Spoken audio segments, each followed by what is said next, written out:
नमस्ते फ्रेंड्स, प्रकाश IAS point में आप सबका स्वागत है। मुझे उम्मीद है कि आप सब अभी इस कोरोना टाइम में खुद को क्वारंटीन किए हुए होंगे, क्योंकि घर पे ही रहिए और सेफ रहिए, क्योंकि यही इस समय में हम सभी के लिए सही है।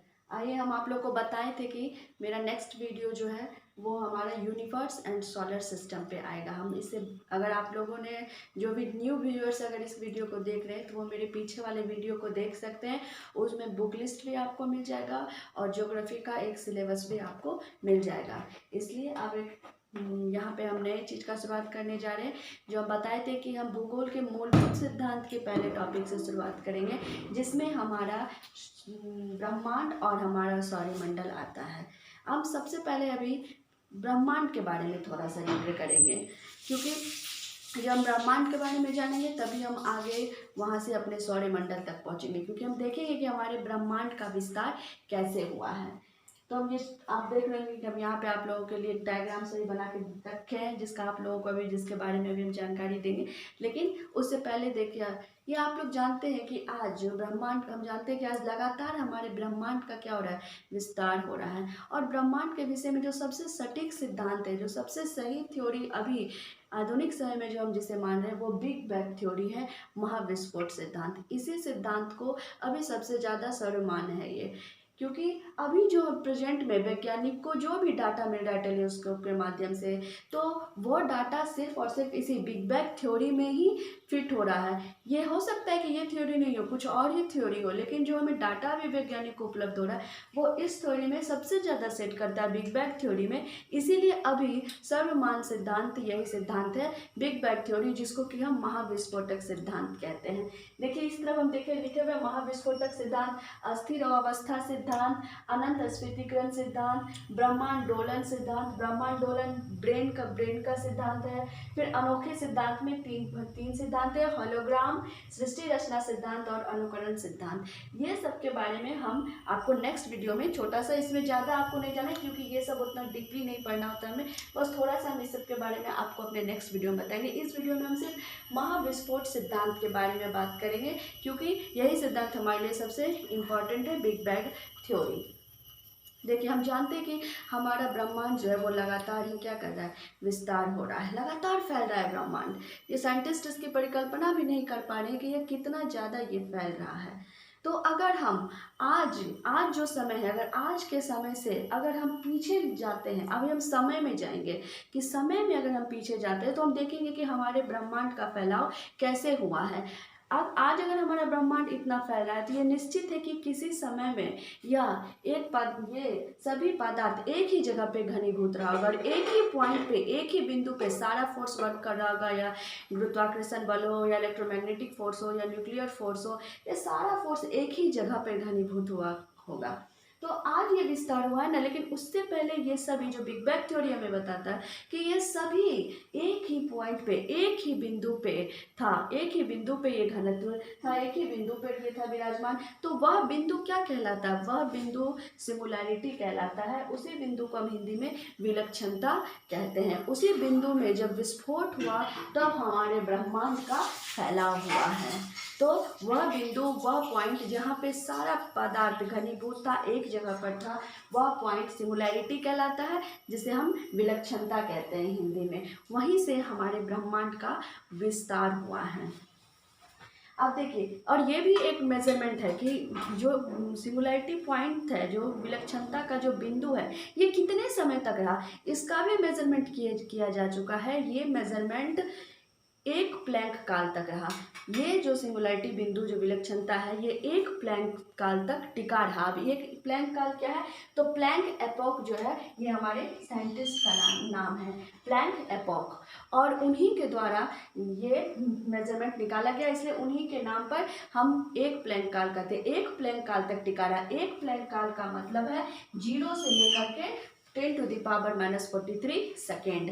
तो जो वह विलक्षणता, जो बिंदु है, वो 0 से लेकर के 10⁻⁻43 सेकेंड तक टिका रहा, जिसको 1 प्लैंक टाइम कहते हैं। देखिए फ्रेंड्स, एक चीज़ मैं और भी आप लोगों को बता दूं, अगर मानिए कि आपसे कोई पूछे कि ये ब्रह्मांड जो है इसका मेजरमेंट क्या है, इसका क्या एक हम मेजरमेंट कर सकते हैं, लेंथ में हम इसको कैसे ये कर सकते हैं, तो उसके उसके लिए भी एक प्लैंक, उसके लिए भी हम प्लैंक लेंथ टर्म का यूज करते हैं। देखिए उसके लिए हम सबसे, अगर सबसे नीचे जाएंगे, सबसे नीचे, तो 10⁻⁻35, इससे मिनिमम मेजरमेंट हो ही नहीं सकता है मीटर में। 10⁻⁻35, और सबसे आगे बढ़ेंगे तो 10⁻25। इस बस इससे हम नीचे जा नहीं सकते हैं 10⁻⁻35, और यहाँ तक जा सकते हैं 10⁻25। अब बताइए पूरा ऑल ओवर हमारे ब्रह्मांड का जो हम मेजरमेंट करते हैं तो वह कितना हो जाएगा, बताइए। ये हो जाएगा आपको कितना, 10⁻60 हो जाएगा। यही 10⁻60, इसको हम प्लैंक लेंथ कहते हैं।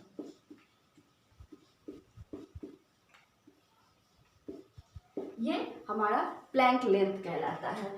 इसी के बीच में हमारा वन पॉइंट भी आता होगा, तो ये इससे नीचे नहीं जा सकते, ये हमारा सबसे नीचे है और ये सबसे हमारा मैक्सिमम है, ये मिनिमम और मैक्सिमम। तो हमारे एक ब्रह्मांड का एक मेजरमेंट हम बता सकते हैं कि 10⁻60 है मीटर में। और टाइम में हम बता सकते हैं 0 से लेकर के 10⁻43 सेकेंड तक, जो 1 प्लैंक टाइम होता है। और 1 प्लैंक टाइम तक भी यह जो हमारा बिंदु है, जो विलक्षणता, जो सिंगुलैरिटी बिंदु है, ये उतने समय तक टिका रहा था जब उसमें विस्फोट हुआ। अब हम देखेंगे इस डायग्राम के माध्यम से कि बिग बैंग थ्योरी जब कहती है कि उसमें जब उस बिंदु में, उस गोलक में जब विस्फोट हुआ तब कौन कौन से पदार्थ निकले और कैसे हमारे ब्रह्मांड का एक निर्माण हुआ है, उसी के बारे में हम इस डायग्राम के रूप में थोड़े से समझने का कोशिश करेंगे। ये आपका ब्रह्मांड का कैसे विस्तार हुआ है उसका डायग्राम है, और नीचे जो है ये समय अवधि का डायग्राम है, मतलब मेजरमेंट स्केल है कि हम कितने समय में किस किस चीज का विस्तार हुआ, कौन कौन सा फॉर्मेशन किस किस टाइम पे हुआ, ये हम देखेंगे। देखिए सबसे पहले हम बोले कि सबसे पहले जो बिग बैंग थ्योरी, जो महाविस्फोटक सिद्धांत है, वो हमें यही बतलाता है कि सारा कुछ एक ही बिंदु पे निहित था। वह बिंदु में जब विस्फोट हुआ सबसे पहले, तो सबसे पहले वही बिंदु को हम विलक्षणता कहते हैं, सिंगुलैरिटी, ये ध्यान में रखिएगा। विस्फोट हुआ तो क्वांटम अस्थिरता हुआ। क्वांटम वह फिजिक्स का सबसे छोटा मात्रा है जिस पे हम चर्चा कर सकते हैं, और उसके बाद इसके बाद इन्फ्लेशन हुआ। ये इन्फ्लेशन का मतलब है स्फीतीकरण, और ये इन्फ्लेशन सबसे पहले तो यहाँ देखिए 0 सेकेंड में जब बिग बैंग थ्योरी, जब यह विस्फोट हुआ तो उस समय में समय क्या था, 0 सेकेंड था। और उसके बाद जब स्फीतीकरण हुआ, इसमें इन्फ्लेशन हुआ, ये होने में इसको कितना समय लगा, 10⁻32 सेकेंड लगा। 10⁻32 सेकेंड में इन्फ्लेशन हुआ, स्फीतीकरण हुआ। उसके बाद 10⁻6 सेकेंड में प्रोटॉन्स का फॉर्मेशन हुआ। स्फीतीकरण के बाद किस चीज का फॉर्मेशन हुआ, प्रोटॉन का फॉर्मेशन हुआ। और प्रोटॉन्स का फॉर्मेशन का समय अवधि कितने समय में हुआ, 10⁻6 सेकेंड्स में। इसको और क्या कहते हैं, माइक्रोसेकेंड भी कहते हैं। तो प्रोटॉन्स का फॉर्मेशन हुआ, उसके बाद न्यूक्लियर फ्यूजन स्टार्ट हुआ। उसके बाद हमारा न्यूक्लियर फ्यूजन स्टार्ट हुआ 0.01 सेकेंड में। 0.1 सेकेंड में न्यूक्लियर फ्यूजन स्टार्ट हुआ, ठीक है। उसके बाद 3 मिनट के बाद ये फ्यूजन जो है वो एंड हो गया। 3 मिनट के बाद ये फ्यूजन जो है वो एंड हो गया, और न्यूक्लियर फ्यूजन जो स्टार्ट हुआ था वो 0.1 सेकेंड में स्टार्ट हुआ था। नाभिकीय संलयन प्रक्रिया जिसको कहते हैं, वो इस समय में स्टार्ट हुआ विस्फोट के बाद, और 3 मिनट के बाद ये क्या हुआ, खत्म हो गया। अब देखिए ये खत्म हो गया, इसके बाद समय में काफ़ी बड़ा चेंजिंग आएगा। यहाँ तक तो 0 सेकेंड में तो ये था ही, उसके बाद विस्फोट हुआ तो 10⁻32 सेकेंड में स्फीतीकरण का प्रक्रिया हुआ। उसके बाद प्रोटॉन्स का फॉर्मेशन हुआ 10⁻6 सेकेंड में।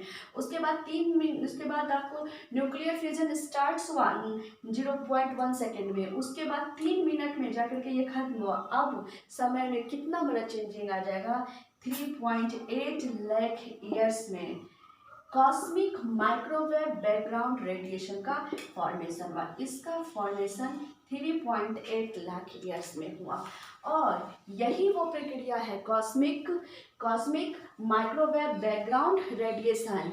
ये यहाँ पर क्या हुआ ये आपको समझना चाहिए। यहाँ पे क्या हुआ कि इलेक्ट्रॉन और प्रोटॉन आपस में मिलकर के हाइड्रोजन एटम का निर्माण किए। इलेक्ट्रॉन्स और प्रोटॉन आपस में मिलकर के हाइड्रोजन का निर्माण किया और हाइड्रोजन में इतना ज़्यादा एनर्जी आया कि वो उतने एनर्जी को नियंत्रित करके नहीं रख सका और एनर्जी क्या हुआ बाहर निकला। और जब एनर्जी हमारा बाहर निकला तो हमारा ब्रह्मांड क्या हो गया दिखने लगा, प्रकाशमान हो गया, हमारा ब्रह्मांड विजिबल हो गया, ब्रह्मांड दिखने लगा। इससे पहले यहाँ से पहले ब्रह्मांड हमारा दिख नहीं रहा था, सब कुछ अंधेरा में ही चल रहा था। लेकिन यहाँ पे कॉस्मिक माइक्रोवेव बैकग्राउंड रेडिएशन में जब इलेक्ट्रॉन्स और प्रोटॉन मिलकर हाइड्रोजन का निर्माण करता है तो वहाँ से हाइड्रोजन अपने एनर्जी को बाहर जब निकालता है तो यहीं से हमारा ब्रह्मांड क्या हुआ विजिबल हो गया। और इसमें 1978 में पेंजियाज विल्सन को नोबेल प्राइज भी दिया गया था इसी कॉस्मिक माइक्रोवेव बैकग्राउंड रेडिएशन खोज के कारण उनको। और ये होने में कितना समय लगा 3.8 लाख ईयर्स लगा। और उसके बाद न्यूट्रल हाइड्रोजन फॉर्म, इसके बाद किसका फॉर्मेशन होने लगा न्यूट्रल हाइड्रोजन का फॉर्म हुआ और यहीं से हमारा ब्रह्मांड क्या हुआ दिखने लगा, विजिबल हो गया। उसके बाद जब ये फॉर्मेशन हो गया और यही जो हमारा ब्रह्मांड यहाँ से दिखने लगा कॉस्मिक माइक्रोवेव बैकग्राउंड रेडिएशन से, तो यही हमारे गैलेक्सी का बीज भी पड़ा, धब्बा धब्बा के रूप में हमारा ब्रह्मांड दिखने लगा जो हमारी गैलेक्सी का बीज भी था। इसके बाद क्योंकि इलेक्ट्रॉन और प्रोटॉन मिल करके एक तटस्थ हाइड्रोजन का निर्माण करता है, न्यूट्रल हाइड्रोजन फॉर्म, एक तटस्थ हाइड्रोजन का निर्माण होता है और हमारा जो ब्रह्मांड है वो दिखने लगता है। इसलिए हमने लिख दिया earliest time visible with light, यह वह समय है जो हमारा ब्रह्मांड क्या हुआ दिखने लगा लाइट के साथ। उसके बाद 300 मिलियन ईयर में 300 मिलियन वर्ष के बाद फर्स्ट स्टार्स और गैलेक्सी का फॉर्मेशन होने लगा, हमारे तारा और तारेमंडल का फॉर्मेशन यहीं से होने लगा। उसके बाद देखिए और समय में अब देख रहे 3 लाख ईयर्स था, उसका मिलियन ईयर में तारे और हमारे तारामंडल समूह का निर्माण होना शुरू हो गया। उसके बाद 13.8 बिलियन ईयर पूर्व हम जानते हैं कि हमारे वर्तमान ब्रह्मांड का जो निर्माण है वो 13.8 अरब वर्ष पूर्व हमारे वर्तमान ब्रह्मांड का निर्माण हुआ है। और ये जब तक निर्माण हुआ इसी में आज हम ग्रह पढ़ते हैं, उपग्रह पढ़ते हैं, हमारा सोलर सिस्टम इसी में आएगा। फिर उसके बाद हम अपने अर्थ की उत्पत्ति यहीं से, क्योंकि हमारे सोलर सिस्टम में हमारा अर्थ आएगा प्लैनेट्स के रूप में, तो हम वहाँ से पढ़ेंगे हमारी पृथ्वी की उत्पत्ति कैसे भी, और भी सारी चीज़ पढ़ेंगे कि गैलेक्सी का निर्माण कैसे होता है, ये सारा कुछ हम देखेंगे। उसके बाद इसी बीच में जो निर्माण हुआ इस समय अवधि के बीच में 300 मिलियन वर्ष पूर्व और 13.8 अरब वर्ष के बीच में गैलेक्सीज का निर्माण हुआ, क्लस्टर का निर्माण हुआ, सुपर क्लस्टर का निर्माण हुआ। क्लस्टर मतलब समूह हो गया, तो और ये सुपर क्लस्टर, और जब बहुत सारे गैलेक्सीज मिल करके क्लस्टर का निर्माण करते हैं और बहुत सारे क्लस्टर मिल करके सुपर क्लस्टर का निर्माण करते हैं। आप ये बताइएगा मुझे कमेंट करके कि अभी हाल ही में हमारे वैज्ञानिकों के द्वारा कौन से सुपर क्लस्टर का खोज किया गया है और उसका नाम क्या है, ये मुझे कमेंट करके आप लोग बताइएगा। तो इस बीच में हमारे वर्तमान ब्रह्मांड का निर्माण हुआ। तो यही प्रक्रिया हमारा बिग बैंग थ्योरी कहलाता है, महाविस्फोटक सिद्धांत कहलाता है। जो पहले यहाँ से हम देखें कि एक बिंदु के रूप में था, फिर विस्फोट होता है, फिर इन्फ्लेशन की प्रक्रिया होती है, जो इन्फ्लेशन की प्रक्रिया होने में 10⁻32 सेकेंड लगता है। उसके बाद प्रोटॉन्स का फॉर्मेशन हो जाता है 1 माइक्रो सेकेंड में। उसके बाद न्यूक्लियर फ्यूजन स्टार्ट हो जाता है 0.1 सेकेंड में। उसका न्यूक्लियर फ्यूजन 3 मिनट के बाद जाकर के यह खत्म हो जाता है, ये अपना प्रक्रिया, ये अपना प्रोसेस कंप्लीट कर लेता है। उसके बाद यहीं से cosmic microwave background radiation start होता है, जो हमारा ब्रह्मांड है वह विजिबल हो जाता है। उसके बाद तटस्थ हाइड्रोजन का निर्माण होता है, न्यूट्रल हाइड्रोजन फॉर्म करता है, और उसके बाद हमारे पहले तारा और तारेमंडल का फॉर्मेशन होने लगता है। और उसके बाद 300 मिलियन वर्ष के बाद इसका फॉर्मेशन होगा और उसके बाद 13.8 अरब वर्ष के बाद हमारा आज जो वर्तमान ब्रह्मांड है इसका निर्माण हुआ है आज से। और इसी बीच में गैलेक्सीज, क्लस्टर, सुपर क्लस्टर्स का निर्माण होता है। तो यही है एक बिग बैंग थ्योरी, महाविस्फोटक सिद्धांत। इसके बाद भी कुछ सिद्धांत और भी हैं,